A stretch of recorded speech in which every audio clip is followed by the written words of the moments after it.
দেখেন, প্রথমত হলো যে আমরা এই পবিত্র মাহে রমজান মাস চলতেছে এবং এর পরে এলো পবিত্র ঈদ উল ফিতর। আমরা বিগত দিনে এই স্বৈরাচারের কারণে আমরা সবাই এলাকা ছাড়া ছিলাম। সাধারণ মানুষও নানাভাবে নির্যাতিত ছিল, আমরাও নির্যাতিত ছিলাম।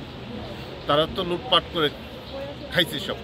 এখন আমাদের এই অঞ্চলটা একটা শিল্প অঞ্চল, এখানে অনেক সাধারণ মানুষের বসবাস।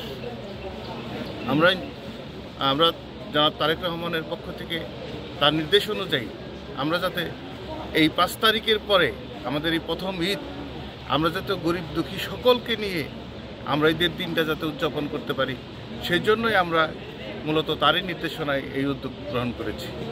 এবং আমরা আগামী দিনেও আমরা এখন 20,000 পরিবারকে আমরা এই সহযোগিতা করছি এবং আগামী দিনে আমাদের আরও ব্যাপক প্রস্তুতি আছে। এরপরেও যদি আরও কোনো কিছু থাকে, আরও যারা আসবে, ইনশাল্লাহ আমাদের সেই প্রস্তুতি আমাদের আছে।